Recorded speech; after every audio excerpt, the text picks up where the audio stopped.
Hi friends, this is Caitlin. We're doing something a little bit different today. Brennan and I are doing a really fun breakup challenge. So I'm going to jump ahead into the footage of us giving each other our challenges.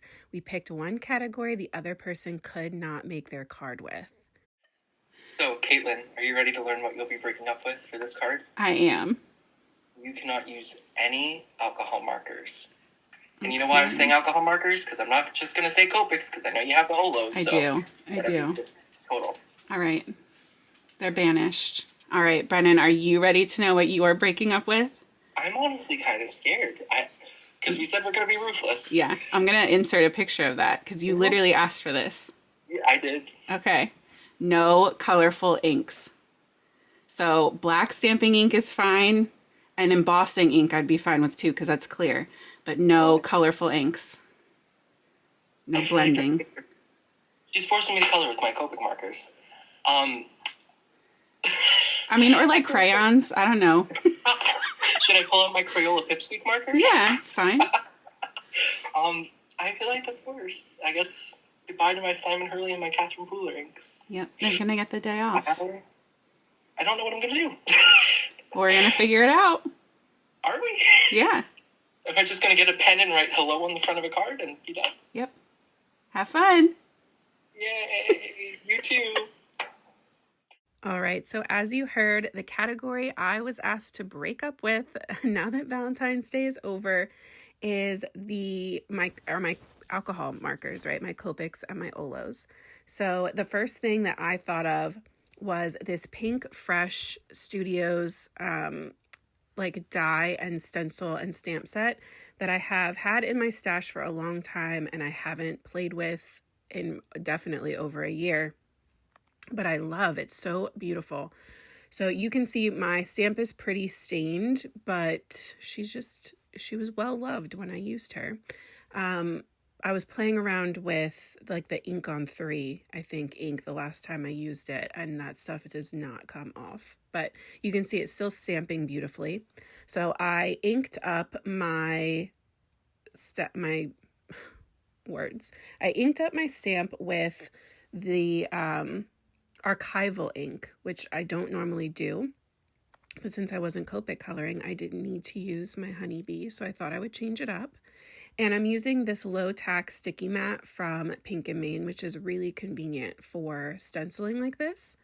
And I grabbed a bunch of different Catherine Pooler inks, and I'm going to just work on building up some dimension and creating some nice shading using these stencils.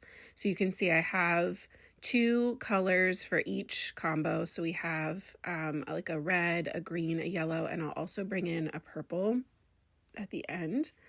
And I started off with the roses and these little spiky flowers on the side. Those are the ones that are going to end up more purple at the end, the ones to the left.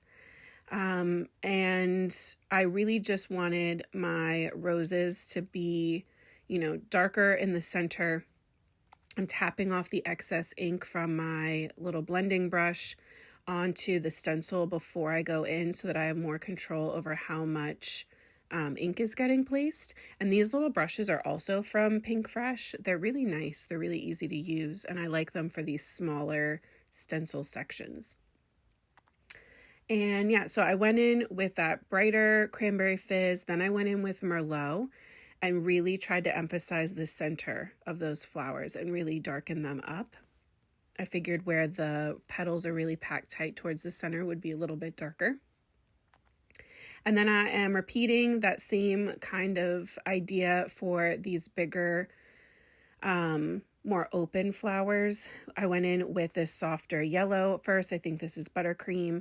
And then I'm going in with this really bright, punchy yellow and trying to focus that again more on the center. There's also multiple layers to these florals, so we're going to get that in even like a more distinct shape. But I wanted to go in and create some soft blending with those colors first, kind of as a base. I also want to point out that it's so funny to me that Brennan and I picked the exact like opposite things for each other from what we ended up having to use. It just shows like how different our styles can be. but we like both still ended up, you'll see at the end, with like florals and some similar accents and stuff. It's just really funny. There's so many ways to get, to a somewhat similar end result, just depending on what you like and what your style is. But it was definitely fun to kind of change it up. I know I do ink blending here, but for the most part, I focus on coloring. Coloring is definitely what makes me happy, but I do love an ink blended stencil. And this kind of, reignited my desire to go find some of those stencils, break them back out, and see what else I have in my stash that maybe I forgot about. Because this set has been sitting here. I think I've used it twice, maybe 3 times, but it's just so beautiful. And I'll show you in a minute how I changed it up so it's completely different from any other time I've ever used it, because we're going to be chopping it up. So yeah, now I did that second layer with the roses, really darkened that up with that Merlot. I had also brought in some of the sugared lavender for those extra little florals to the left, like, and the little ones on the outskirts. You can see I'm really darkening up that color now again. And I have the even teeny tiny smaller brushes from Pinkfresh. I think they came in a set. So I got like the big ones and the small ones together, I think. I got them from Scrapbook Pal originally, but I think I'm going to be shopping some more on the Pinkfresh site, because this, like I said, this reminded me how much I love this set. For the greens, I had pulled 2 colors, but I'm only going to use one. I switched it up. I went with sage. I just saw how the other colors were turning out, and they were really fun and popping, but they were also a little less saturated than they were going to be in my mind. And so I wanted a green that kind of matched that. And I really thought that like limey green was going to be too much. So I'm going in first with a very light layer of sage all over. And then when I put in the last stencil, I'll bump up that color, and I'm just going to do tone on tone for the green. So we still get that nice dimension, but I want the emphasis to be on my flowers either way. The greenery is just like a bonus for me. It's just like a supporting cast. So it doesn't need to be the most interesting thing on the card. But yeah, this one went together pretty quickly, which is only funny because the video is a little longer, but that's also because I'm keeping in those clips. It was just so much fun to work on this collab with Brennan. We have kind of just started to get to know each other this last like 6 months maybe.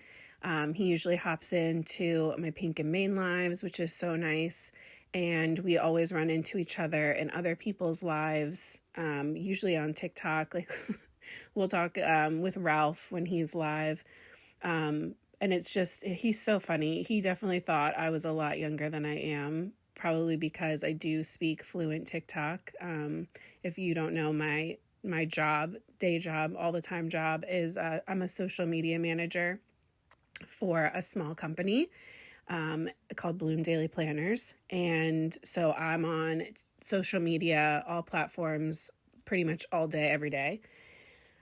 So yeah, it's just so funny that that's kind of what we bonded over. And now we're doing a fun card challenge together. So I decided to bring in this Honeybee Stamps. I don't even know if they have this paper anymore. It's so beautiful though. If I can find it, I'll put the name and the link down in the description. It's this really pretty stripes and dots pack that I just loved the colors of. And the pink / red really matched my florals really nicely. But I knew that I wanted to split these up. And originally I had that Oh Happy Day sentiment. I'm not talking about that because we're not using it. I changed my mind. It was too big. It just didn't fit. So I added adhesive tape to the back of my whole floral. And I set it into the bottom left corner so that the roses are where I wanted them to be. And then I trimmed it, and I was very careful to leave the rest as intact as possible, so that now once I have an idea of where things are going to fit, I can go in and trim off those roses from that side. And you can see I'm kind of playing, going back and forth with what makes sense to create this opposite right upper right corner. And because I had the tape, I just wasn't pressing down. I was kind of just laying things there to see what fit, seeing if my sentiment fit, which obviously I just told you at the end doesn't really matter. But it was good because it still left me a lot of space to put a different sentiment when we get there. And then the more I trimmed off, the more I realized like I could keep going. So now, because the top right goes so far across the top of the card, we're actually going to go in a second and add some of the things I just trimmed off to the bottom so that it also creeps a little bit across the bottom of the card, which gives a nicer balance to both like floral bundles. See, there I go. I just used the pokey end of my embellishment wand, and I'm just sliding that little piece in there. And this is when I decided I needed a different sentiment. This came from an Altenew set that I got at a conference last year. So again, I'm not positive if this is like regularly available. If I can find it, I'll tag it. But I have been wanting to make some more cards for the interns that we have at work. Every semester, I guess, we bring on some interns, and we always love making little notes when they start and when they like graduate or when their time is done with us to just let them know that we love them. And I realized I didn't really have any good cards in my stash to bring to work to have when we need them. So this stamp set seemed so perfect for this. It says, "Girl, you already have what it takes." And I thought it was like a cute little nod to like the breakup theme that Brennan and I were working with anyway. So yeah, the last step was to bring in some of these Twiddler's Nook little gold pearls.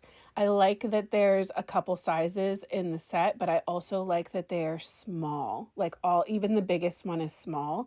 I didn't want these to take over. I really wanted them to just be a little accent, a little extra shine. And what I wanted to do was pull the tiniest ones and have one on each side of the sentiment, like not on the florals. So that way it helps, again, kind of pull everything towards that sentiment without distracting from the rest of the card. And I just think it's like the perfect little accent.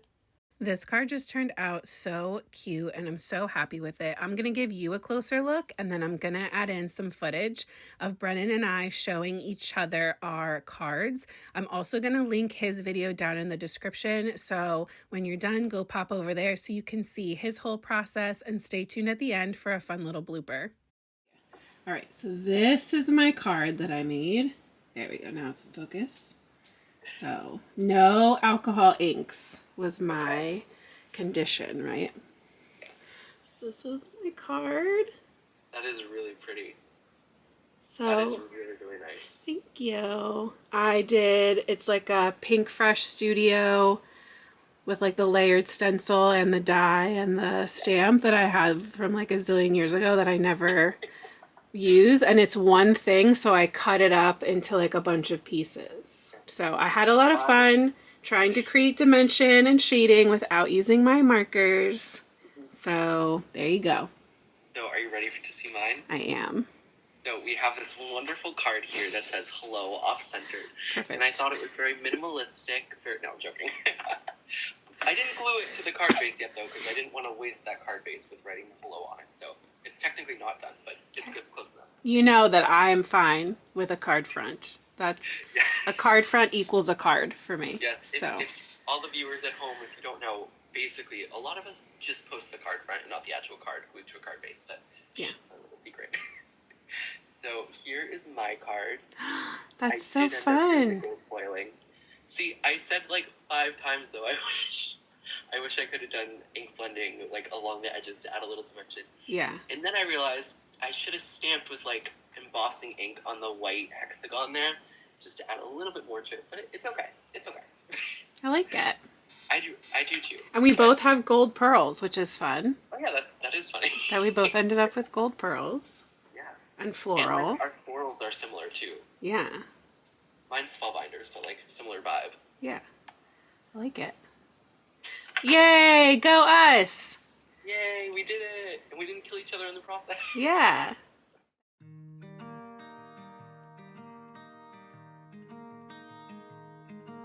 Yeah, right, just with your hand, just pressing. You have to take the ink pad cap, and you have to line it up and press it down. That's actually, yeah, Flip over your glass mat and use that as your... literally.